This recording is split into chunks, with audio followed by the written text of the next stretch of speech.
तो बच्चों, आज हम पढ़ेंगे बिहार बोर्ड के कक्षा 8 की सिविक्स बुक, जिसका अध्याय चैप्टर 2 आज हम पढ़ेंगे। चैप्टर 2 है धर्मनिरपेक्षता और मौलिक अधिकार। क्या आपकी कक्षा व विद्यालय में अलग अलग धर्म को मानने वाले बच्चे आते हैं? आपकी शिक्षिका की मदद से उन धर्मों की सूची बनाएं जो आपके घर, मोहल्ले, कक्षा व विद्यालय के लोग मानते हों। इसके अलावा भी आपको यदि कुछ अन्य धर्मों की जानकारी है तो वो भी आप इस सूची में शामिल कर सकते हैं। अब इस सूची को देखकर आप यह तो समझ ही गए होंगे कि हमारे आसपास अलग अलग धर्मों को मानने वाले लोग रहते हैं।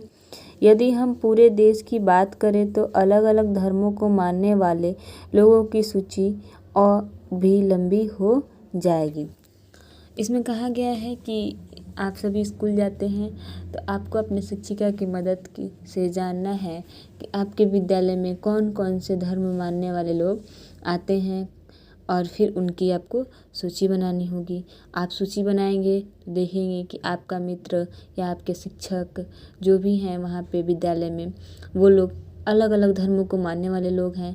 तो इससे आपको एक अंदाज़ा लग जाता है कि जब हमारा विद्यालय में इतने कम लोग हैं और इतने सारे धर्मों को मानने वाले हैं तो हमारा देश तो बहुत बड़ा है, तो यहाँ पे कितने ज़्यादा लोग होंगे और वो भी अलग अलग धर्मों को मानते होंगे। भारत जैसे विशाल देश में कई धर्मों को मानने वाले लोग रहते हैं। सभी को अपना धर्म प्यारा लगता है। हाँ, यह बात भी गलत नहीं कि कई बार लोग अपना पैदाइशी धर्म छोड़कर कई कारणों से किसी अन्य धर्म को अपना लेते हैं। बहुत सारे लोग ऐसे होते हैं जो जन्म से दूसरे धर्म के होते हैं, यानी कि उनके माता पिता, उनके परिवार के सदस्य दूसरे धर्म के होते हैं, लेकिन कुछ कारणों से वो अपना धर्म परिवर्तित कर लेते हैं। अब आप कल्पना कर सकते हैं कि भारत के संविधान निर्माताओं के लिए इस देश के लोगों की धार्मिक मान्यताएं और उनका समान रूप से आदर करने का मुद्दा कितना दिलचस्प और अहम रहा होगा। संविधान जब हमारा बन रहा था, संविधान जिसके बारे में आपने पिछली कक्षा में भी पढ़ा होगा। संविधान क्या है कि संविधान एक नियमों की किताब है, जैसे कि हमारे स्कूल में रूल्स रेगुलेशंस होते हैं कि कैसे क्या करना है, वैसे ही संविधान है। तो संविधान में जब बनाया जा रहा था, संविधान निर्माण किया जा रहा था, तो उसको बनाने वाले जो लोग थे उनके सामने एक चुनौती थी कि जब इतने सारे धर्म को मानने वाले लोग हमारे देश में रहते हैं तो उनको उनके धर्म को मतलब मान्यता प्रदान करना होगा, सबको समान रूप से आदर देना होगा। आप सोच रहे होंगे भला ऐसा क्यों? इसलिए क्योंकि कई देशों में समय समय पर धर्म के नाम पर विभिन्न धर्मों के लोगों व समूहों के बीच अत्याचार व दंगे हुए हैं। हमारे अपने देश में भी अंग्रेजों की नीतियों की वजह से हिंदू व मुसलमानों में भी अनेक भेदभाव उत्पन्न हुए, जिसका नतीजा आखिर में भारत के विभाजन के रूप में नजर आया। जब संविधान बनाया गया तो संविधान निर्माताओं ने देखा कि विभिन्न और सब जो दूसरे देश हैं वहाँ पे किस तरह से लोग धर्म और जाति के नाम पे लड़ाई कर रहे थे। यहाँ तक कि हमारे देश में भी हुआ था, हिंदू मुस्लिम के नाम पे अंग्रेज़ों ने हमें लड़ा दिया था, जिसका नतीजा ये हुआ कि हिंदुस्तान और पाकिस्तान दो टुकड़ों में हमारा प्यारा भारत बट गया। जब भारत का संविधान बनाने की कोशिश की जा रही थी तब इस बात का विशेष रूप से ध्यान रखा गया था कि देश की धार्मिक विविधता को बरकरार रखा जाए और साथ ही सभी लोगों को अपना अपना धर्म मानने और उसका प्रचार प्रसार करने की आज़ादी दी जाए। जब हमारे देश का संविधान बनाया जा रहा था तो इस बात का ध्यान रखा गया था कि जितनी भी धार्मिक विभिन्नताएं हैं, यानी कि भिन्न भिन्न धर्मों को मानने वाले जो लोग हैं उनको समान रूप से समानता प्रदान की जाए और वो इस तरह से उनको आज़ादी दी जाए ताकि वो एक दूसरे से लड़े ना, अपने आप को ये ना समझे कि हमें आज़ादी ना दी गई है। अगर वो सोचेंगे कि मुझे आज़ादी नहीं दी गई है, उसे आज़ादी दी गई है, तो फिर वो एक दूसरे से लड़ाई करेंगे, तो फिर क्या होगा, फिर से हमारा भारत विभाजित हो जाएगा। तो ये हमारे संविधान निर्माताओं के सामने एक चुनौती थी। क्या आपको लगता है कि हमारे देश में लोगों को अपने धर्म को मानने व उसका प्रचार प्रसार करने की छूट दी गई है? अगर आपको ऐसा लगता है तो यहाँ पे खाली बॉक्स दिया गया है जिसमें कि आपको भरना है। ओके, इन उद्देश्यों को प्राप्त करने के लिए भारत के संविधान में धर्मनिरपेक्ष को एक मूल्य माना गया। अब जो ऊपर में हमने जो भी उद्देश्य पढ़े उसको प्राप्त करने के लिए धर्मनिरपेक्ष शब्द आया और इसी के बारे में हम पढ़ेंगे। धर्मनिरपेक्ष की आवश्यकता। धर्मनिरपेक्ष से मतलब है कि धर्म, हमने ऊपर जाना कि हमारे यहाँ भिन्न भिन्न धर्मों के लोग रहते हैं हमारे भारत में, और हम सब एक साथ रहते हैं जब, तो अलग अलग धर्मों को मानने वाले लोग हैं। अगर सरकार किसी एक धर्म को मानेगी तो फिर क्या होगा, दूसरे धर्म को लगेगा कि सरकार हमें क्यों नहीं मान रही, फिर वो दोनों में लड़ाई हो जाएगी, और लड़ाई हो जाएगी तो क्या होगा, हमारा भारत टुकड़ों में बंट सकता है। तो हमारे संविधान निर्माताओं ने सोचा कि हम ऐसा क्यों ना करें कि सरकार जो बनाए, मतलब जो संविधान बनाए उसे धर्मनिरपेक्ष बनाए, यानी कि वो किसी भी धर्म से ये ना कहे कि मेरा धर्म है। संविधान के लिए सारे धर्म क्या हो, बराबर हो, धर्मनिरपेक्ष बनाए। तो वही है धर्मनिरपेक्षता की आवश्यकता। भारत में विश्व के 8 प्रमुख धर्मों को मानने वाले लोग रहते हैं। ये हैं हिंदू, इस्लाम, सिख, ईसाई, पारसी, बौद्ध, जैन और यहूदी। ये 8 प्रमुख धर्मों को मानने वाले लोग हैं। भारत के संविधान निर्माताओं के सामने एक बड़ी चुनौती यह भी थी कि वे यह कैसे सुनिश्चित करें कि धर्म के नाम पर किसी धार्मिक संप्रदाय को दबाया नहीं जाए। इस बात का डर अक्सर उन परिस्थितियों में होता है जहां किसी एक धर्म को मानने वाले लोग बहुमत में हों और उसी धर्म के लोगों के हाथ में सत्ता भी हो। इसलिए यह सुनिश्चित करना आवश्यक था कि किसी भी धर्म को मानने की आज़ादी किसी भी व्यक्ति से नहीं छीनी जाए। अब जब संविधान निर्माता संविधान निर्माण कर रहे थे तो उनके सामने क्या थी, एक बड़ी सी चुनौती थी कि ज़्यादातर लड़ाइयाँ कहाँ पे देखी जाती है कि जहाँ पे एक धर्म को मानने वाले लोगों की संख्या ज़्यादा हो। मान लीजिए कि एक गांव है जहाँ पे कि 2 धर्म के लोग रहते हैं, एक धर्म ए है और एक धर्म बी है, और ए धर्म के जो लोग हैं वो बहुत ज़्यादा मात्रा में हैं और बी धर्म को मानने वाले लोग कम हैं। मान लीजिए कि 10 लोग हैं बी धर्म मानने वाले और ए धर्म मानने वाले 30-40 लोग हैं, तो क्या होगा, और ए धर्म के लोगों की संख्या भी ज़्यादा है और उनके पास सत्ता भी है, यानी कि वो वहाँ के मुखिया हैं, वहाँ के सरपंच हैं, तो वो क्या करेंगे, बी धर्म वालों को दबाएंगे। तो यही संविधान निर्माताओं के सामने एक चुनौती थी। कई बार देखा गया कि लोग जिस धर्म को मानने वाले परिवारों में पैदा होते हैं उस धर्म के रीति रिवाजों का विरोध करते हुए व उसे नकारते हुए किसी अन्य धर्म या उसी धर्म के किसी अन्य संप्रदाय को अपना लेते हैं। ये भी आप लोगों ने देखा होगा गांव समाज में कि बहुत सारे लोग होते हैं जो कि अपने धर्म में मानने वाले रीति रिवाजों को बोलते हैं कि नहीं, ये अच्छा नहीं है, ये रीति रिवाज सही नहीं है, हमें ये नहीं मानना चाहिए।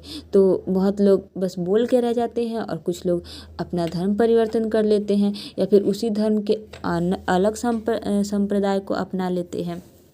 इसके अलावा यह भी ज़रूरी था कि कोई भी राज्य सरकार किसी एक धर्म को महत्व नहीं देगी और अपने कानून व नियम व नीतियों को किसी एक धर्म का आधार रखकर नहीं बनाएगी। इन्हीं कारणों से भारतीय संविधान में धर्मनिरपेक्ष को मुख्य सिद्धांत के रूप में शामिल किया गया। यहाँ तक आप लोगों ने समझ लिया होगा कि धर्मनिरपेक्ष क्यों अपनाया गया। धर्मनिरपेक्ष से तात्पर्य यही है कि जो संविधान बनाया जाएगा वो किसी भी धर्म को नहीं मानेगा। अगर वो किसी धर्म को मानेगा तो फिर क्या होगा, लड़ाई हो जाएगी। जैसा कि मैंने ऊपर एक एग्जाम्पल दिया कि ए धर्म को मानने वाले लोग ज़्यादा हैं, बी धर्म को मानने वाले लोग कम हैं। तो अगर संविधान ए धर्म को मानेगी तो फिर ए धर्म का ही बहुमत हो जाएगा और वो बी धर्म को दबाने लगेगी, तो क्या होगा, हमारे देश में विद्रोह हो जाएगा, लड़ाई हो जाएगा। इसीलिए संविधान निर्माताओं ने कहा कि नहीं, हमारा देश क्या होगा, धर्मनिरपेक्ष होगा, संविधान धर्मनिरपेक्ष होगा। धर्मनिरपेक्षता का क्या अर्थ है? धर्मनिरपेक्षता का अर्थ कि भारत के संविधान के अनुसार सभी लोगों को अपनी अपनी धार्मिक मान्यताओं व तौर तरीकों को अपनाने की पूरी आज़ादी है। राज्य के सामने सभी धर्म समान हैं। सिर्फ इसलिए कि किसी एक धर्म को मानने वाले लोग अधिक संख्या में हैं, उनको राज्य की तरफ से कोई विशेष स्थान या रियायतें नहीं दी जाएगी। हाँ, धर्मनिरपेक्ष से क्या मतलब है कि संविधान जो है, कानून जो है हमारे देश का, उसके सामने सारे धर्म के लोग जो सभी धर्म को जो भी मान्यता मानते हैं लोग, वो सभी क्या हैं, समान हैं। और इसके आधार पे भी किसी को अधिक नहीं माना जाएगा कि इसकी जनसंख्या ज़्यादा है तो उसे ज़्यादा अधिकार दिए जाए, ऐसा नहीं किया जाएगा। उनको राज्य की तरफ से कोई विशेष स्थान या रियायतें नहीं दी जाएगी। भारतीय राज्य की शक्ति का इस्तेमाल एक समान रूप से होता है व उसमें धार्मिक विचारों, मान्यताओं और विश्वासों का कोई स्थान नहीं है। धर्म को राज्य से अलग रखने के इसी विचार को क्या बोलते हैं, धर्मनिरपेक्षता कहते हैं। उदाहरण के लिए हमारे देश में यह कानून है कि 18 वर्ष या अधिक आयु के सभी नागरिक वोट डालने के हकदार हैं। इसी तरह शिक्षा के अधिकार के कानून के द्वारा यह निश्चित किया गया है कि 6 से 14 वर्ष की आयु तक के सभी बच्चों को मुफ्त एवं अनिवार्य शिक्षा पाने का अधिकार है। अब यहाँ पे 2 अधिकारें दी गई है हमारे देश में कि 18 वर्ष से किसी भी धर्म के लोग, 18 वर्ष से अधिक होगा या 18 वर्ष होगा तो वो लोग क्या करेंगे, वोट दे सकते हैं। उसमें ऐसा कोई ये नहीं है कि इस धर्म को मानने वाले लोग ही वोट देंगे, सभी लोग वोट दे सकते हैं। और 6 से 14 वर्ष तक के आयु के सभी वर्ग के बच्चे, किसी भी धर्म के बच्चे शिक्षा प्राप्त कर सकते हैं। वो भी कौन सी शिक्षा, मुफ्त वाली शिक्षा प्राप्त कर सकते हैं। उनसे क्या किया जाएगा, भेदभाव नहीं किया जाएगा। धर्मनिरपेक्षता का यह भी मतलब है कि राज्य या सरकार के किसी भी कार्यालय जैसे सरकारी स्कूल, कॉलेज, थाना, जिले एवं तहसील कार्यालय, अस्पतालों आदि में ऐसे प्रतीक या चिन्ह जैसे मूर्ति, तस्वीरें, चित्र, चार्ट, नारे एवं कथन आदि नहीं लगाए जाएंगे जो किसी एक धर्म को अधिक महत्व देते हों और उस धर्म के प्रचार प्रसार में सहायक हो। कोई भी सरकारी जो कार्यालय होगा, स्कूल होगा, कॉलेज होगा, वहाँ पे धार्मिक प्रतीकें, मूर्ति, चित्र, चार्ट पेपर, नारा, ये सब चीज़ नहीं लगाना है जो कि किसी एक धर्म को क्या करता है, अधिक महत्व देता है और उसका प्रचार प्रसार करता है। हमारा संविधान कुछ धर्मों के सिद्धांतों का पालन करने के लिए उस धर्म के लोगों को सामान्य नियमों में कुछ रियायतें देता है। जैसे आमतौर पर हमारे यहाँ यह नियम है कि कोई भी व्यक्ति सार्वजनिक स्थानों पर हथियार लेकर नहीं जा सकता। पर सिख धर्म के मानने वाले को यह नियम में रियायत दी गई है। वे अपने साथ 6 इंच तक की कृपाल रख सकते हैं क्योंकि कृपाल रखना सिख धर्म का एक प्रमुख सिद्धांत है। धर्मनिरपेक्षता में एक रियायत सिख धर्म को दी गई है जो कि ये है कि हम लोग जो सार्वजनिक जगह पे जाते हैं तो हम लोग हथियार वगैरह नहीं लेके जा सकते हैं, लेकिन जो सिख धर्म के मानने वाले लोग हैं वे 6 इंच का कृपाल रख सकते हैं क्योंकि ये उनके धर्म का एक सिद्धांत है, उन्हें रखना अनिवार्य होता है, इसलिए वो इसे रख सकते हैं। वहीं इस्लाम धर्म को मानने वाले लोगों की एक रियायत दी गई है कि सेना में भी दाढ़ी रखने की छूट दी गई है उनको, इस्लाम धर्म को मानने वाले, जबकि सामान्य नियम यह है कि सेना में कोई भी व्यक्ति दाढ़ी नहीं रख सकता। अब सोचने वाली बात यह है कि कई धर्मों में कुछ ऐसे रीति रिवाज या प्रथाएं हो सकती है जो अमानवीय हो, तो क्या इन परिस्थितियों में भी राज्य तटस्थ रहेगा? नहीं, बिल्कुल नहीं। ऐसे हालत में राज्य को पूरा अधिकार है कि वह इन अमानवीय रीतियों के विरुद्ध कोई ठोस कदम उठाए जिससे समाज में शांति बनी रहे। वह किसी व्यक्ति या संप्रदाय के साथ धर्म के नाम पर नाइंसाफी न हो। अधिकांश धर्म एक ही संप्रदाय वाले नहीं होते, बल्कि वह कई संप्रदाय में बटे हुए हैं। जैसे जैन धर्म में श्वेतांबर, दिगंबर। धर्मनिरपेक्षता का मूल्य इन विभिन्नताओं के विषय में भी वही नीति अपनाता है जो किसी अन्य धर्मों के बीच समानता रखने के लिए आवश्यक है। आइए इसको बेहतर समझने के लिए इस कहानी को पढ़ेंगे। सरोज हीरामणि नाम के देश में रहती है। हीरामणि नाम के देश में सरोज कोई है, वो हीरामणि नाम के देश में रहती है, जिसकी जनसंख्या लगभग 2 करोड़ है। वैसे तो यहाँ पर 4 अलग अलग धर्मों को मानने वाले लोग रहते हैं, लेकिन इनमें से परिमल धर्म के लोग सबसे ज़्यादा हैं।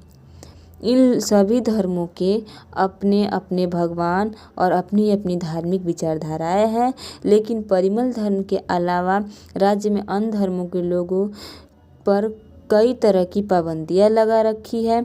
सरोज का परिवार मीनल धर्म को मानता है और उसे अक्सर यह लगता है कि शायद उसका धर्म परिमल धर्म से किसी तरह से कम है। तभी तो जो आज़ादी व छूट परिमल धर्म के लोगों को मिली हुई है वह हीरामणि के अन्य धर्मों को मानने वाले लोगों के पास नहीं है। इसी बात से परेशान एक दिन वह अपनी माँ से पूछती है, माँ, हमारे देश में हमारा अपना कोई सार्वजनिक धर्म स्थान क्यों नहीं है जहाँ जाकर हम पूजा कर सकते हैं?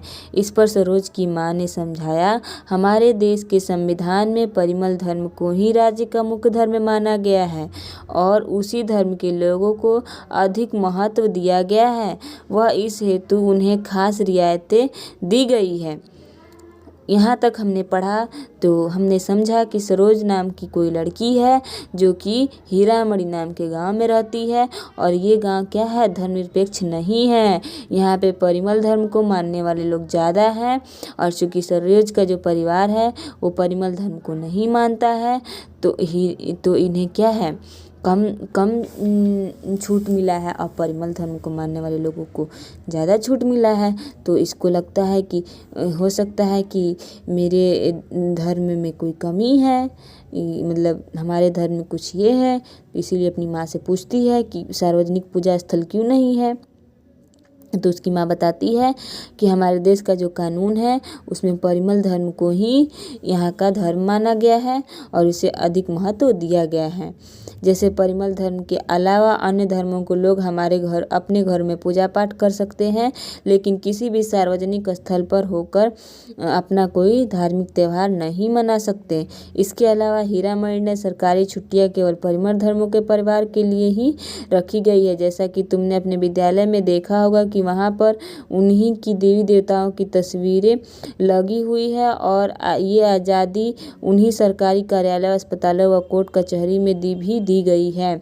सरोज तुनक कर बोली, यह बात तो बिल्कुल गलत है माँ। अब देखिए, हमारे देश में तो ऐसा कुछ नहीं है। हमारे देश में तो हर धर्म की छुट्टी मिलती है। किसी भी धर्म को मानने वाले लोगों अगर उनका त्यौहार होता है तो छुट्टी मिलता है, क्योंकि हमारा देश क्या है, धर्मनिरपेक्ष है। सभी धर्म उसके लिए समान हैं। अरे बेटी, इसे छोड़ो। हमारे देश के प्रमुख पदों जैसे राष्ट्रपति, प्रधानमंत्री, मुख्य न्यायाधीश आदि पर केवल परिमल धर्म के लोग ही बैठ सकते हैं। तो माँ, क्यों ना हम अपना धर्म छोड़कर परिमल धर्म को अपना लें? नहीं, हमें इसकी इजाज़त नहीं है। अब देखिए यहाँ पे क्या कह रही है उसकी माँ कि जो परिमल धर्म को मानने वाले हैं वही लोग यहाँ के प्रधानमंत्री, राष्ट्रपति, मुख्य न्यायाधीश बन सकते हैं। तो अब वो बच्ची बोलती है कि तो हम लोग क्या करें, परिमल धर्म ही अपना लेते हैं, क्योंकि यहाँ पे तो बहुत सारी छूटें मिली हुई है, छुट्टियाँ भी मिलती है, उच्च पद भी मिलते हैं। लेकिन क्या है कि वहाँ पे ये भी नियम बनाया गया है कि आप दूसरा धर्म नहीं अपना सकती हैं। तो माँ, हमारा धर्म क्या किसी बात में परिमल से कम है? तो उसकी माँ बोलती है, नहीं, ऐसा नहीं है। सभी धर्म अलग अलग विचारधाराओं पर आधारित होते हैं, कोई भी किसी से बड़ा या छोटा नहीं होता।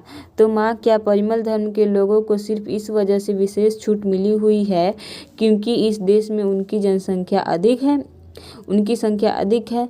हाँ सरोज, हमारे संविधान को बनाने वाले समूह में भी इसी धर्म के लोगों का बोलबाला था और आज तक हमारे देश में जो भी सरकार बनी, इसी परिमल धर्म के लोगों की संख्या अधिक रही, इसलिए उन्होंने अपना धार्मिक प्रभाव बनाए रखा है। जो आप सबको तो इतना समझ में आ ही गया होगा। भारत में धर्मनिरपेक्षता को मुख्य रूप से लागू करने के उपाय। धर्मनिरपेक्षता और मौलिक अधिकारों के संबंधों पर चर्चा करने से पहले यह जानना जरूरी है कि इन अधिकारों को शामिल करने के पीछे संविधान निर्माताओं के मुख्य लक्ष्य क्या थे। भारत में धर्मनिरपेक्षता को सिर्फ सिद्धांत के रूप में ही स्वीकार नहीं किया गया है, इसे व्यवहारिक रूप देने के लिए अन्य कई तरह की कोशिशें की गई है।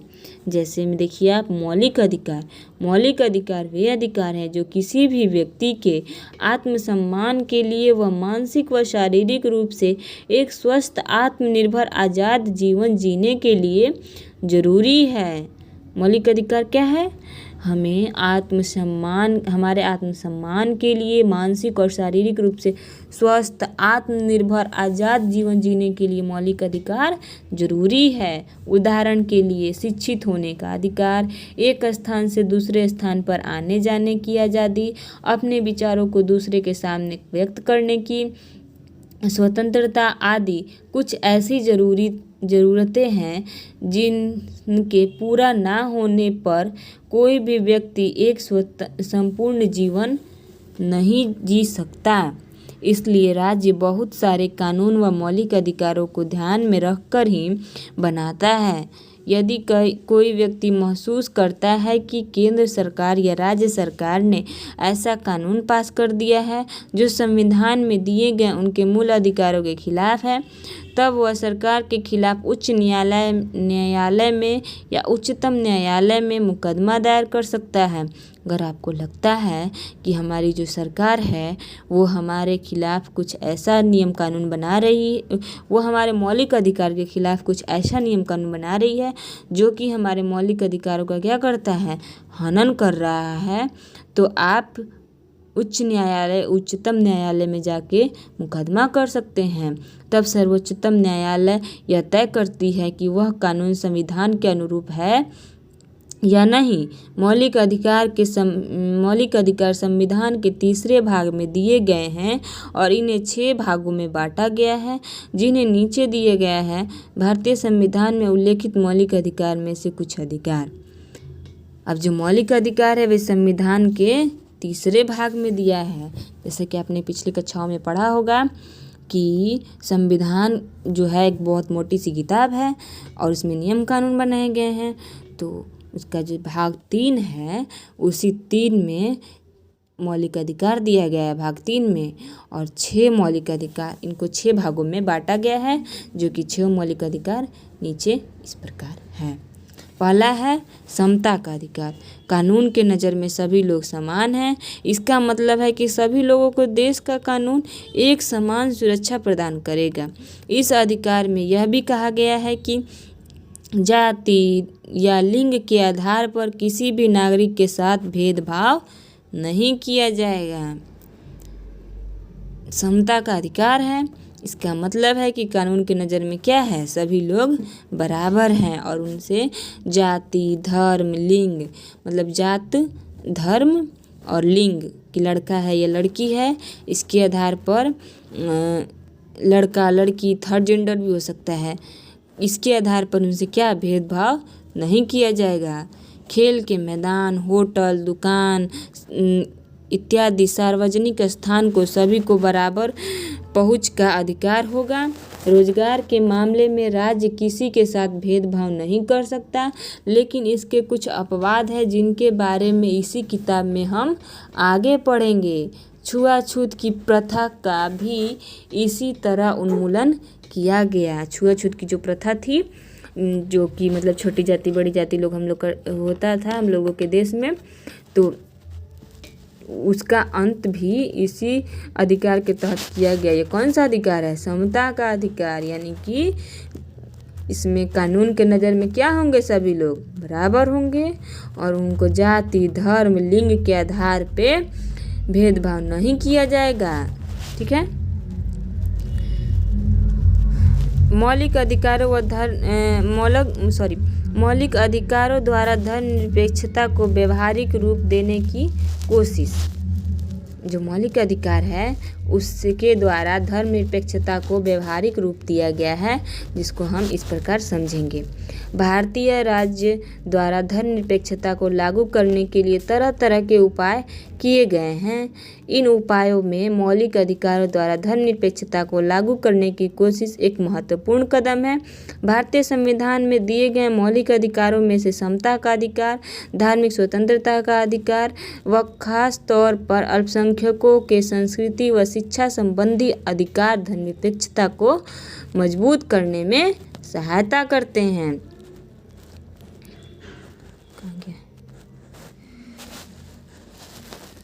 पहला वहाँ पे पढ़ लिए समता का अधिकार, दूसरा है यहाँ पे स्वतंत्रता का अधिकार। इस अधिकार के अंतर्गत अभिव्यक्ति और भाषण के लिए स्वतंत्रता, संगठन बनाने की स्वतंत्रता, देश के किसी भी भाग में आने जाने रहने तथा कोई व्यवसाय, पेशा या कारोबार करने का अधिकार शामिल है। जैसा कि आप सभी देखते होंगे अपने गांव समाज में, परिवार में, कि हमें कौन सा अधिकार मिला है? स्वतंत्रता का अधिकार। और समता का भी अधिकार आप लोगों ने देखा होगा।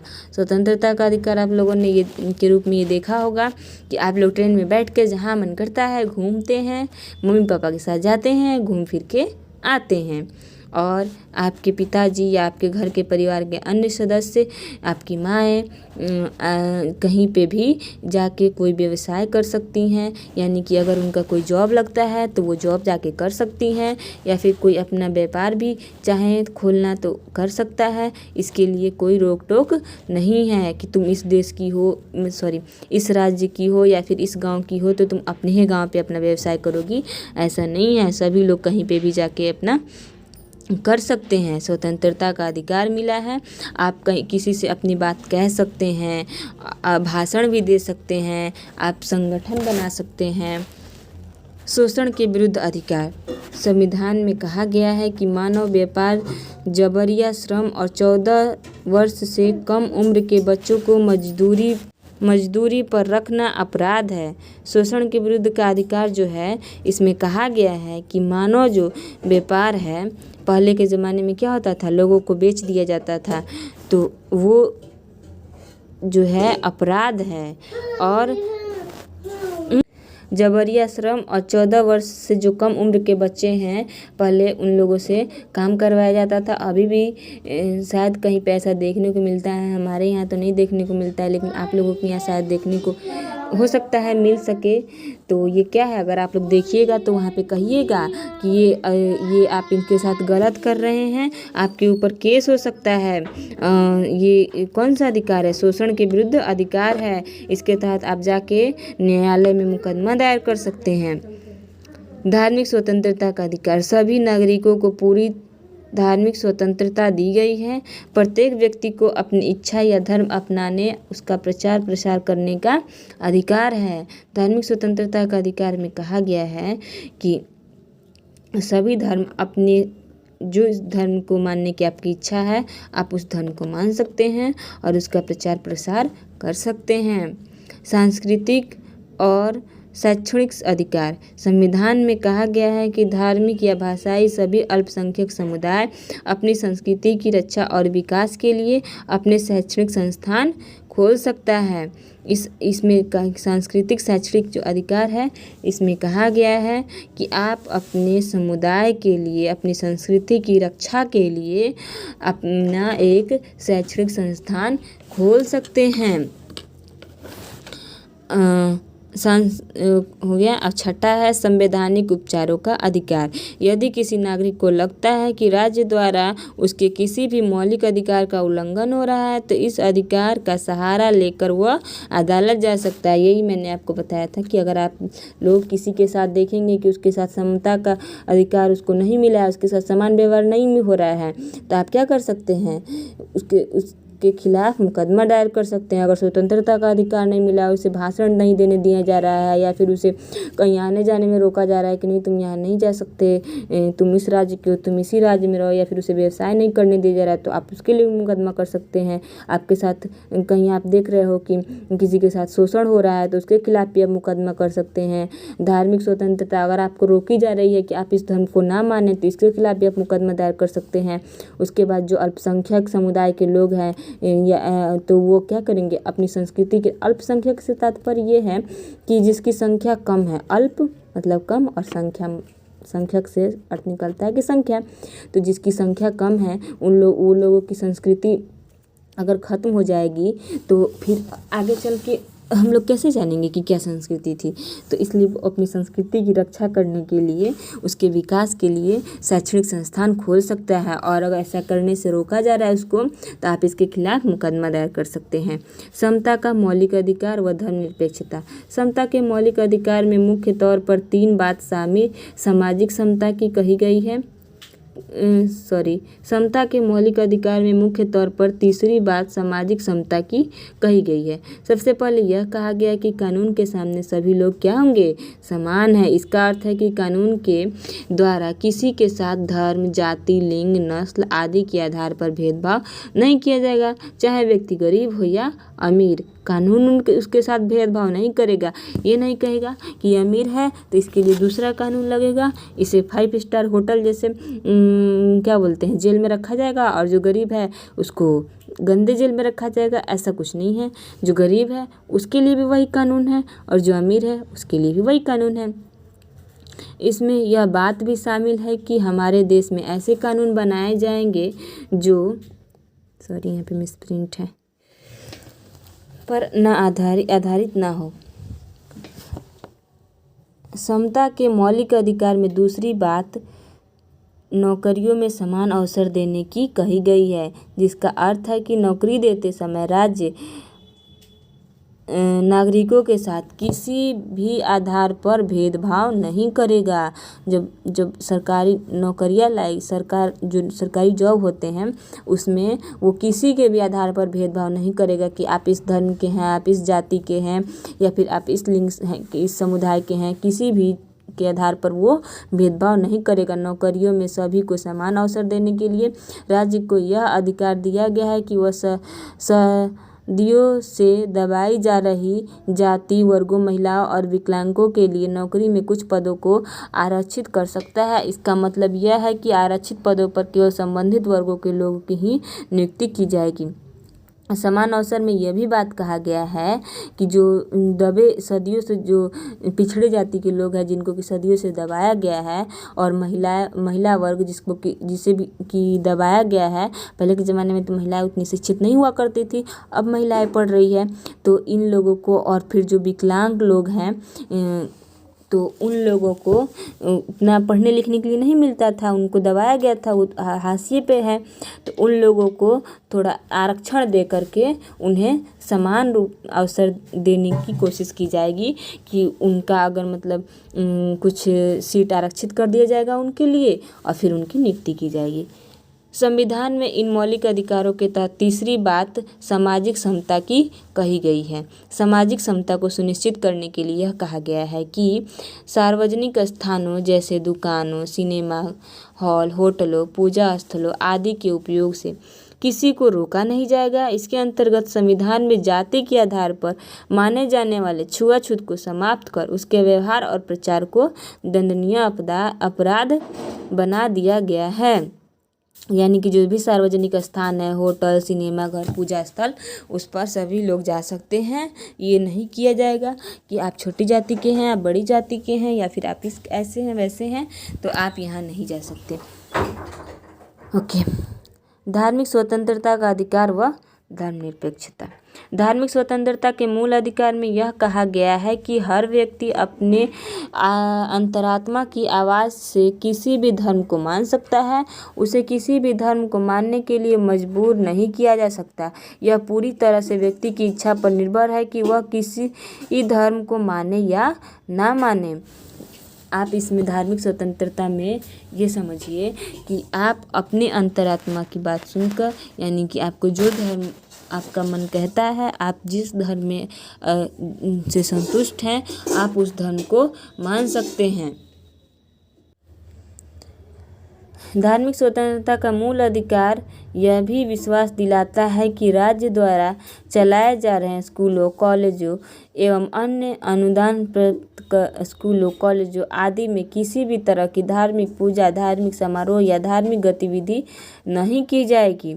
अब ये भी कहा गया है कि जो भी राज्य द्वारा चलाई जा रही है समुदाय, ये क्या बोलते हैं, स्कूल वगैरह, तो इसमें धार्मिक गतिविधि नहीं की जाएगी, की जा सकती है। जैसे कि हम पहले भी पढ़ चुके हैं, सरकार का कोई अपना धर्म नहीं होता।